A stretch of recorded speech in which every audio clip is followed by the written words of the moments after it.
Salut à tous, c'est Gladys, j'espère que vous allez bien. Je vous retrouve aujourd'hui pour une nouvelle vidéo dans laquelle on va parler des parutions livresques du mois d'octobre 2024. Et clairement, personne n'est prêt, surtout pas nos banquiers.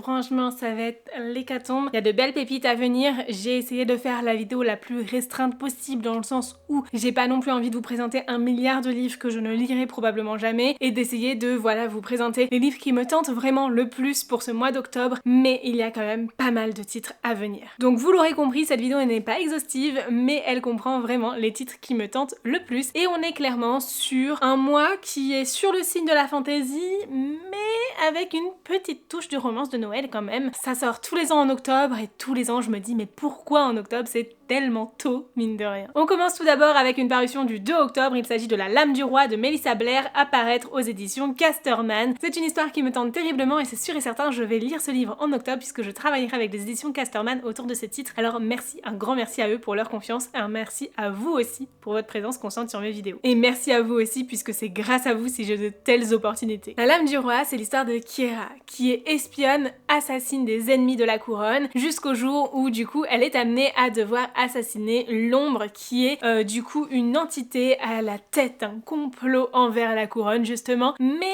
les choses ne sont pas si simples qu'il n'y paraît et elle va devoir découvrir tout un univers de failles etc sur son chemin. Bref, ça a l'air juste trop chouette, j'ai vraiment hâte de le découvrir et de voir où mènera cette histoire de complot, de trahison, de politique qui m'a l'air ma foi bien intéressante. Et je sais pas vous mais moi la couverture elle me fait vachement penser à la couverture des Guerres du Monde Émergé et clairement c'est une saga que j'avais adorée lorsque j'étais jeune et rien que ça, bah ça m'a tapé dans l'œil, j'ai trop envie de découvrir ce livre, rien que pour sa couverture. Bon en même temps je vous parle de la couverture, je vous dis ça, surtout pour le brochet parce que je suis un peu moins fan du relief. Ensuite toujours pour le 2 octobre, j'ai noté l'apparition de La Duchesse des Ombres de Tricia Levenseller aux éditions Stardust. C'est le spin-off de La Reine des Ombres et j'ai eu un avis vraiment plutôt mitigé sur La Reine des Ombres. Il y avait beaucoup de choses qui me plaisaient, il y avait certaines choses qui me plaisaient pas vraiment et surtout qui m'ont semblé un peu trop évidentes et trop rapides et tout ça. Je ne sais pas du tout si je suis intéressée par ce livre ou pas, je pense que je lui donnerai peut-être une chance, on verra bien. Mais en tout cas, voilà, je le note parce que il y a un truc qui m'intrigue et j'ai vraiment très envie de découvrir un peu plus de choses de Tricia Levenseller. Je suis en train de lire actuellement le deuxième tome de La Fille du Roi Pirate qui est du coup la fille de la Reine Sirène et en fait j'aime énormément ce deuxième tome, bien plus que le premier. Du coup je me dis pourquoi pas essayer du coup La Duchesse des Ombres, d'autant plus que ici on va y suivre Crescenta qui est du coup la sœur de Alexandra qui va devoir vivre un peu dans l'ombre de sa sœur alors qu'elle a toujours été justement au-dessus de tout. Franchement ça peut être très intéressant d'en apprendre un peu plus sur son personnage, donc pourquoi pas. Également le 2 octobre j'ai noté le premier tome de l'agence Perdido de Victor Dixon qui est cette fois-ci du coup Les Derniers Retrouveurs et c'est à paraître aux éditions Bayard, un livre qui me tente terriblement où je vais pouvoir me rendre à un événement d'ailleurs autour de ce titre-là, mais en plus de ça, on est sur une sortie simultanée, brochet, relié et livre audio, et ça c'est franchement juste trop chouette, parce que vous savez, vous comme moi, que le livre audio c'est un format juste incroyable pour pouvoir dévorer des livres tout en travaillant. En tout cas moi c'est comme ça que je l'utilise, mais vous pouvez faire bien d'autres choses avec, j'avoue que j'adore aussi aller me balader avec, mais en cet automne un peu pluvieux c'est un petit peu plus compliqué d'aller marcher dehors en écoutant des livres audio, voilà. Bref. L'agence Perdido, c'est une agence qui va retrouver les choses qui disparaissent, mais avec en fait tout un système de si les choses disparaissent, c'est parce qu'elles ont été enlevées par un monstre. Et ça, c'est franchement super intéressant. On va y suivre ici Lucie dont la vie bascule du jour au lendemain, le jour où sa mère disparaît mystérieusement. Et elle se retrouve alors orpheline, à devoir mendier dans le métro new-yorkais pour survivre jusqu'au jour où elle rencontre l'agence Perdido et qu'on lui propose de la rejoindre. Et du coup, bah ça va être un peu la porte ouverte à beaucoup de choses. Et franchement, ça a l'air super intéressant. On est ici sur un roman fantastique jeunesse que j'ai bien hâte de découvrir. Et si je vous parle aujourd'hui du livre audio, c'est parce que ce livre audio sera notamment disponible sur l'application Audible. C'est une application que j'utilise tous les jours ou presque, une application que j'adore, sur laquelle je lis beaucoup de livres audio et sur laquelle vous trouvez un très grand nombre de titres. En fait, tout simplement, c'est celle qui a, de toutes les applications que j'ai pu tester et utiliser, le catalogue le plus large, puisqu'en plus de proposer des livres audio qui sont enregistrés par certains éditeurs de livres audio comme celui-ci par Bayard Jeunesse, il propose aussi des titres qui sont enregistrés par Audible ou des exclusivités Audible qui peuvent être enregistrées par d'autres éditeurs audio et c'est franchement très intéressant pour ça. Sur Audible, vous avez plusieurs types d'abonnements. Vous pouvez prendre un abonnement avec un crédit audio par mois ou 2 crédits audio par mois si vous êtes un plus grand lecteur. Ça peut aller assez vite mine de rien. Votre crédit audio, vous l'utilisez en échange d'un livre, quelle que soit sa durée et il vous appartient à vie. Il est dans votre bibliothèque. Vous pouvez le réécouter autant de fois que vous le souhaitez ensuite et j'avoue ça c'est plutôt pratique parce que parfois mon mari a envie d'écouter des livres que j'ai déjà écoutés avant. C'était d'ailleurs le cas des livres Vampiria ou même Phobos de Victor Dixon. Audible c'est une application que je vous recommande si vous recherchez certains titres en particulier que vous ne trouvez pas ailleurs et surtout il y a un système que j'aime beaucoup sur cette application, c'est la partie inclus dans l'abonnement. Il n'y a pas forcément beaucoup d'offres dedans mais tout simplement parce que les titres proposés varient et changent. Au bout d'un moment ils ne sont plus dans cette catégorie inclus dans l'abonnement mais vous en avez d'autres à la place et ça c'est franchement très intéressant puisque vous avez un large choix de livres qui sont déjà de base dans votre abonnement et à partir du moment où vous avez un abonnement actif, vous n'avez pas besoin d'utiliser de crédit audio pour écouter ceci et ça c'est franchement super intéressant. Bref, une application que j'utilise au quotidien, que je vous recommande de découvrir aussi si ce n'est pas encore fait et si vous le souhaitez, vous avez un lien en description qui vous permet d'avoir 30 jours d'essai et vous pouvez avoir 2 crédits audio offerts dans cette période d'essai si vous avez un compte Amazon Prime allié à votre compte Audible. Alors si jamais vous testez, n'hésitez pas à me dire ce que vous allez écouter sur cette application. On continue ensuite avec une autre parution du 2 octobre. Il s'agit cette fois-ci de Comment survivre à Noël en plein été de Ludo Desboer aux éditions Hugo dans leur collection Poche. C'est un spin-off de Comment survivre à Noël avec son ex qui est dans ma pile à lire, que j'aurais beaucoup aimé lire l'année dernière à Noël autour de cette période-là et que je n'ai pas lu à ce moment-là, mais du coup j'espère pouvoir sortir au moins l'un des deux de ma pile à lire cette année. Ici on va y suivre Antonia qui a clairement l'angoisse de la plage blanche, elle doit écrire une romance de Noël en plein été pour qu'elle soit publiée à temps pour la bonne saison, sauf que elle est absolument pas inspirée par ce qui l'entoure jusqu'au jour où son meilleur ami Gabriel a une idée du tonnerre. Ils vont recréer Noël en plein été pour pouvoir justement avoir cette source d'inspiration nécessaire pour pouvoir écrire ça. Et franchement rien que ça, je m'y retrouve vraiment parce que vous le savez peut-être, je tiens une boutique en ligne de bougies et de papeterie et pour tout ce qui est papeterie, je dessine tout de mes petites mains et ça me prend beaucoup de temps de le faire, sauf que souvent je suis inspirée par un thème en particulier, surtout quand c'est des thèmes saisonniers au moment en fait de la saison, mais c'est trop tard. Il faudrait vraiment que je sois inspirée de faire ce thème là des mois avant pour pouvoir proposer les produits de manière suffisamment anticipée et ça c'est vraiment très compliqué. Bon, l'avantage c'est qu'ils restent disponibles sur la boutique à longueur de temps et ce qui fait que l'année d'après, en fait ils sont déjà disponibles bien assez tôt pour les clients qui souhaiteraient utiliser ce thème là au moment de la saison en question, mais c'est hyper frustrant, soyons honnêtes. Donc j'ai bien hâte de découvrir comment Antonia va se débrouiller dans tout ça. Également le 2 octobre, décidément il s'en passe des choses le 2 octobre, c'est pas juste l'anniversaire de mon frère, il va avoir la sortie du 2e tome de Freaking Romance de Snailords aux éditions Neotoon. J'ai adoré le premier tome, d'ailleurs j'ai même commencé le 2e sur l'application Webtoon. Si jamais vous voulez découvrir cette histoire, elle est entièrement disponible sur l'application Webtoon et vous avez en fait un système de Daily Pass qui vous permet d'accéder à un épisode par jour ou alors de visionner des publicités pour pouvoir en voir un peu plus. C'est franchement très intéressant, c'est un format que j'aime beaucoup parce que je trouve qu'il est très pratique et très adapté pour lire sur téléphone, mais j'avoue que le premier tome de Freaking Romance en format papier était tellement beau que j'ai eu vraiment hâte d'avoir le 2e entre mes mains pour continuer cette lecture. J'ai adoré cette histoire, je vous en ai parlé déjà à plusieurs reprises cet été sur la chaîne, mais on va y suivre ici l'histoire de Zilith qui va emménager dans un nouvel appartement au Japon et en fait elle le fait parce qu'elle doit quitter son foyer familial. Son père l'a clairement mise à la porte puisqu'elle a pour projet de développer son propre webtoon, mais du coup c'est un projet qui est artistique, qui n'est pas rémunéré au départ, etc. Et du coup son père la met à la porte pour cette raison, parce qu'il ne veut absolument pas cautionner qu'elle ait des ambitions artistiques. Zilith va alors rechercher un appartement coûte que coûte, mais elle a des contraintes, et surtout une contrainte qui n'est pas des moindres, le budget, jusqu'au jour où elle va tomber sur une perle rare, un appartement hyper lumineux, bien exposé, plutôt grand, etc., qui est vraiment pas cher du tout, sauf que le petit hic, c'est qu'il est hanté par un fantôme, mais Zilith se dit que les fantômes ça lui fait absolument pas peur et elle tente quand même l'aventure, jusqu'au jour où elle se rend compte que la locatrice précédente a disparu mystérieusement, etc. Et du coup elle commence un peu à se poser des questions sur l'entité de ce fameux fantôme qui hante l'appartement dans lequel elle vit. Ensuite j'ai noté pour le 9 octobre l'apparition de Sous les flocons de Noël de Sarah Morgan aux éditions Collection Étage. C'est un livre qui me tente terriblement, tout simplement parce que c'est un Sarah Morgan. J'en lis tous les ans je lis l'apparition de Sarah Morgan pour Noël. Franchement je trouve ça juste trop chouette et c'est une autrice qui arrive à se renouveler à chaque fois. Surtout sur ces dernières années, j'ai vraiment apprécié la manière manière dont elle a amené ses romances, en intégrant aussi des sujets de société, en intégrant aussi beaucoup de liens familiaux et d'intergénération, et franchement c'est trop chouette, donc clairement je ne peux que craquer pour celui-ci. D'autant plus que dans celui-ci on va parler un petit peu de fake dating, puisqu'on va y suivre Lucie qui est clairement au bord de la perte d'emploi. En fait elle a vraiment pas la tête à faire Noël ou quoi que ce soit, mais il s'avère qu'elle a une option, avoir l'accord de Ross Miller pour un contrat, sauf que c'est pas si évident que ça, puisque c'est en pleine période de fête, tout le monde est occupé, etc. Et au moment où elle se rend du coup chez Ross pour faire signer ce contrat, et bien finalement tout le monde la prend pour la petite copine de Ross, le milliardaire des Highlands.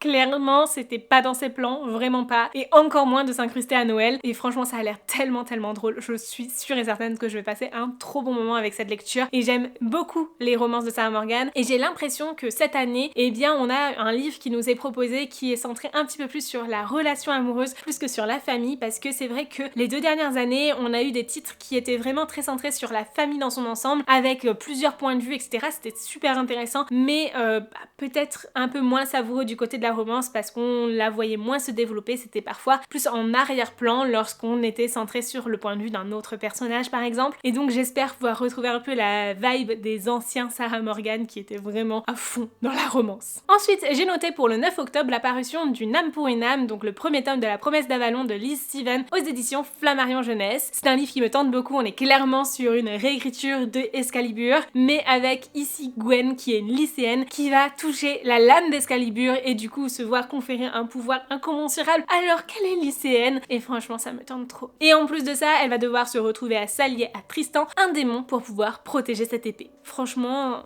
que demander de plus quoi. Également le 9 octobre, j'ai noté la parution des Sorcières de Hastet, donc Tonight I Burn de Catherine J. Adam aux éditions Brajlon. C'est d'ailleurs un livre qui sortira en simultané en livre audio aux éditions Audio Télém, que vous allez pouvoir retrouver sur Audible notamment. Ici l'histoire se passe dans la ville fortifiée de Haslet où les sorcières sont amenées à servir un tyran, le Haut Gardien. Et pour cela en fait elles ont une mission qui est de surveiller l'espace entre le monde des vivants et le monde des morts, et donc ce fameux voile. Et donc chaque nuit une sorcière rejoint le monde des morts en brûlant sur un bûcher, et elle revient au petit matin. Le jour où Penny doit le faire, eh bien il s'avère qu'elle ne revient pas, et on va suivre Ella qui est la sœur de Penny et qui va être prête à tout pour sauver sa sœur et pour réussir à la faire revenir parmi les vivantes, quitte à enfreindre chacune des règles. Une histoire qui me tente terriblement, ça a l'air vraiment super chouette et tellement de saisons. C'est un livre qui me semble absolument parfait pour le mois d'octobre, et si vous ne savez pas encore quoi lire pour Frisson d'octobre, je pense que ce livre rentre parfaitement dans la catégorie Préparons Samhain par exemple. On continue ensuite avec une parution du 10 octobre, Le Familier de Lee Bardugo, qui est à paraître aux éditions de Saxus. J'ai adoré La 9e maison de cette autrice, mais j'avoue que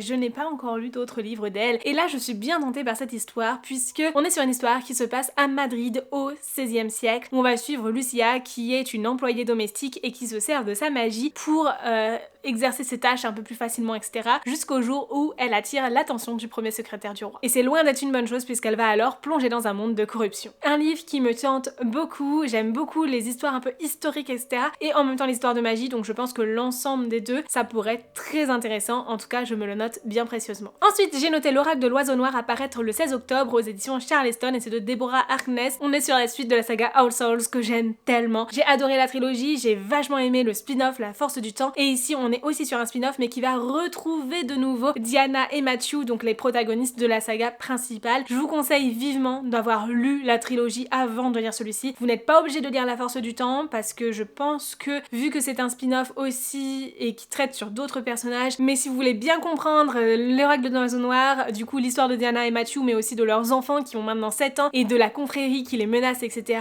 je pense qu'il faut vraiment que vous lisez en fait la trilogie principale. En tout cas, sachez qu'en plus de la parution papier du coup de L'Oracle de l'Oiseau Noir, vous avez aussi la parution un livre audio de La Force du Temps, du coup qui est l'autre spin-off de cette saga, qui est prévu pour le 15 octobre. Donc vraiment la veille de celui-ci, vous allez pouvoir du coup enchaîner la saga, puisque tous les autres tomes existent aussi en format brochet poche livre audio. Peut-être que les brochets sont un peu moins accessibles maintenant, mais vous le retrouvez facilement en format poche et en livre audio. Vous avez même une série qui porte sur cette saga qui est ma foi bien chouette, même si honnêtement je Les romans sont vraiment dans mon cœur. On est sur une histoire qui allie vraiment le côté fantastique avec les sciences. Une histoire de vampires et de sorcières qui est vraiment pour moi hors du commun et qui est très agréable à lire. Alors bien sûr avec des vampires très manipulateurs, fourbes et parfois même possessifs, mais une sorcellerie qui repose sur le maniement de fils de magie qui est juste incroyable et qui vaut vraiment le détour. Ensuite j'ai noté également le 16 octobre la parution de L'éveil de l'air de Elise Kova aux éditions Big Bang.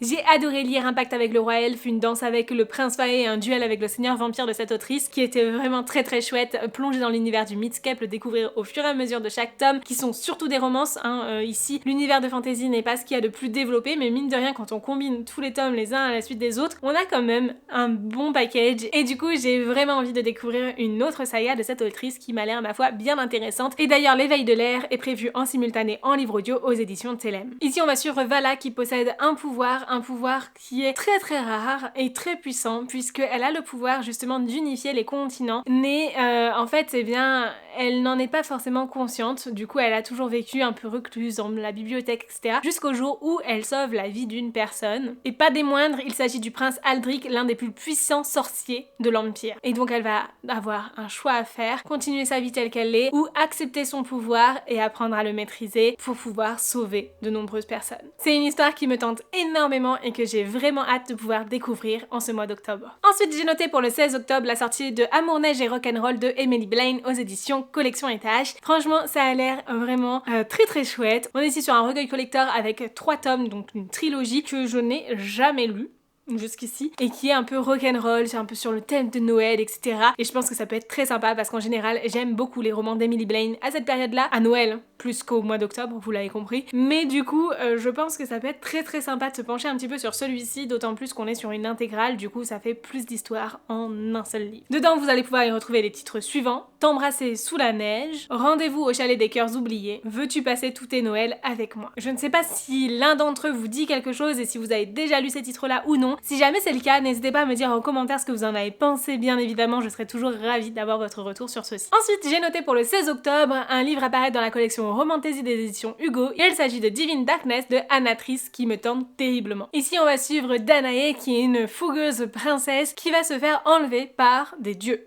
Rien que ça. Contre toute attente, elle est amenée à devoir épouser Sun, le dieu de la lumière, sauf que son frère ennemi Night, le dieu des ténèbres, va l'enlever, et Danae va devoir vivre dans un monde impitoyable composé d'elfes de nuit, de vampires et de loups-garous. Bref, ça va pas être une partie de plaisir. Elle va donc devoir affûter toutes les armes qui sont à sa portée, en particulier le courage et le vice. C'est une histoire qui me tente beaucoup et notamment parce que j'ai adoré La Guilde des Ombres de cette même autrice, donc j'ai vraiment hâte de découvrir celle-ci. Ensuite, j'ai noté la parution de Powerless pour le 17 octobre aux éditions Olympe et on sera également sur une sortie simultanée en livre audio aux éditions Écoutez Lire. On va y suivre Paydin qui vit dans le royaume d'Ilia, un royaume où seuls les êtres extraordinaires, donc c'est-à-dire les êtres dotés de magie, ont leur place et tous les êtres ordinaires sont bannis de ce royaume. Paydin, elle, n'est pas dotée de pouvoir et elle survit en se faisant passer pour une médium dans les bas-fonds de la cité, jusqu'au jour où elle sauve la vie du prince. Elle se retrouve alors choisie pour participer aux épreuves de la purge qui sont là pour mettre en avant les pouvoirs des extraordinaires. Alors autant dire que comme elle n'en a pas, eh bien ça risque d'être vite dévoilé et il va falloir qu'elle joue de sa ruse pour survivre et que cela ne soit pas repéré bien évidemment. Mais il ne faudrait pas non plus que le prince Kay découvre également qu'elle n'a pas de pouvoir parce qu'auquel cas il serait amené à l'exécuter puisque c'est son rôle dans ce royaume et clairement elle n'est pas prête à ça, d'autant plus qu'elle craque pour lui quoi. On est sur une romantaisie que j'ai vu passer énormément de fois sur les réseaux sociaux mais qui me tente terriblement et que j'ai vraiment hâte de pouvoir découvrir du coup en octobre. Ensuite, j'ai noté pour le 30 octobre Longue vie au mal de Sarah Les Brennan aux éditions Corrigan qui a l'air vraiment très chouette. C'est l'histoire de Rei qui est atteinte d'une maladie incurable et qui est amenée à mourir mais qui se voit offert une chose, la possibilité de continuer à vivre dans l'un des livres qu'elle affectionne tant et du coup elle va intégrer cette histoire. Mais elle se réveille alors dans un monde en guerre peuplé de magie et de monstres, clairement pas ce qu'elle attendait et clairement pas là où elle est prête à survivre. Franchement, vous le savez, vous comme moi, j'adore les réincarnations, surtout en webtoon, mais alors une réincarnation en roman, je pense que ça peut être juste incroyable et j'ai tellement hâte de pouvoir découvrir cette histoire. Du coup, rendez-vous à la toute fin du mois d'octobre pour pouvoir enfin jeter mon dévolu dessus. Et pour finir, en plus c'est trop beau, c'est le dernier livre de cette sélection, c'est le dernier livre à paraître ce mois-ci puisqu'il paraît le 31 octobre et c'est le dernier tome d'une saga. Si on peut pas faire plus parfait, voilà. Il s'agit du tome 7 de la saga Keleana de Sarah J. Maas aux éditions La Martinière Jeunesse. Alors, vous l'avez peut-être vu passer sur les réseaux sociaux, les couvertures des éditions Keleana vont changer, d'ailleurs même le titre de la saga va changer pour se rapprocher un petit peu plus de la saga originelle Throne of Glass, d'autant plus quand la protagoniste s'appelle Celeana dans les romans en anglais et non pas Keleana avec un K. Bref, c'est tout un débat, mais la maison d'édition a enfin écouté l'autrice pour se rapprocher un petit peu plus de ce qu'elle représente à l'étranger aussi et d'avoir quelque chose de cohérent en fait avec les autres traductions. Malgré le fait que cette saga sera entièrement rééditée, ils nous ont aussi fait l'honneur de nous publier le 7e tome. Il sera en tirage unique, mais ça permet d'avoir cette possibilité de finir notre saga parce que arriver au dernier tome, ce serait franchement dommage de s'arrêter là. Honnêtement, moi je les possède tous, j'en ai jusqu'au 5 ici, le 6e est dans ma palle, mais ce sont des livres qui se sont énormément décolorés avec le temps. Alors oui, je prendrai sûrement le 7e pour les lire aussi et pour voir toute la saga dans sa globalité, mais j'avoue que c'est pas forcément les livres que j'ai le plus envie de garder dans ma bibliothèque, alors que j'ai adoré Keleana, il y a plusieurs tomes qui sont des énormes coups de cœur dedans, et qu'ils se soient énormément décolorés, ça me déçoit grandement. C'est quelque chose qui dépend beaucoup des éditions en fait, et même parfois au sein d'une même maison d'édition, on peut avoir des qualités de romans qui sont différentes d'un livre à un autre. Tenez-vous bien, ce tome-là qui est le tome 3 de Keleana, il est bien rouge, et pourtant, voilà, mon dos il est devenu vert anis, tellement le rouge, tout le pigment rouge s'est barré de la surface de ce livre, et ça c'est franchement très décevant parce que on peut trouver des livres de très très bonne qualité ailleurs. J'espère sincèrement que en plus de refaire les couvertures, elles amélioreront la qualité de leurs ouvrages de manière à ce qu'en l'espace de 2-3 ans dans une bibliothèque, le livre ne devienne pas d'une couleur complètement improbable. Oui, je sais, ce que je vous dis, ça peut paraître complètement futile parce que ce qui compte, c'est l'histoire à l'intérieur, et l'histoire à l'intérieur, elle est géniale, mais j'avoue que moi ça me déçoit en fait, quand je mets mon argent dans un livre, j'ai envie de garder aussi un bel objet livre derrière, et sinon j'achèterais simplement un e-book en fait si je voulais simplement découvrir l'histoire, ou alors j'opterais pour le livre audio. Bref, je ne vais pas vous faire le résumé de ce 6e tome parce que c'est clairement impossible. Sachez que si vous n'avez jamais lu Keleana, ici c'est l'histoire justement de Keleana qui est la plus grande assassineuse du royaume d'Ardalan et qui est enfermée dans une mine jusqu'au jour où on lui permet d'avoir sa liberté, mais pour cela il faut qu'elle concourt dans un combat à mort du roi, et en fait elle va vite se rendre compte qu'il y a aussi des pouvoirs magiques qui sont disséminés dans le royaume alors que celui-ci est censé être anti-magie, vraiment pas censé en avoir, et pour autant elle a une affinité particulière avec cette magie. Je vous laisse découvrir la suite parce que c'est juste un point de départ et il se passe énormément de choses dans cette histoire. On est sur une histoire de faillite, mais qui franchement est juste tellement bien faite et je l'aime tellement. Je ne peux que vous recommander cette saga si vous ne l'avez pas encore lue. Avant de finir cette vidéo, je voulais juste vous parler de quelques livres audio à paraître également en octobre. Vous allez pouvoir retrouver la version française de The Foxglove King de Anna Whitten qui est dans ma pile à lire et qui me tente beaucoup, donc je vais sûrement attendre le livre audio pour le 23 octobre. Il y a également Pucking Around, Coup de foudre sur la glace de Emily Rass qui est prévu le 24 octobre cette fois-ci. The Pairing de Casey McQuiston qui est prévu pour le 31 octobre. Top Secret de Elle Kennedy qui est prévu aussi pour le 31 octobre. La couverture n'a absolument rien à voir entre le livre audio et le livre papier. J'avais pas fait le rapprochement entre les deux. Maintenant, j'ai trop envie de le lire, voilà. Voilà donc pour tous ces livres à paraître en octobre qui me tentent terriblement. J'espère sincèrement que cette vidéo vous a plu, que vous avez apprécié que je vous parle aussi de livres audio et pas uniquement de livres papier, parce que sincèrement, j'écoute énormément de livres audio et du coup, je pense que c'est assez intéressant de vous en parler également. En tout cas, n'hésitez pas à me donner votre retour en commentaire et à me dire quels sont les livres qui vous tentent le plus. Et sur ce, en attendant la prochaine vidéo, je vous fais de très gros bisous, je vous souhaite d'excellentes lectures et je vous dis à très bientôt. Ciao!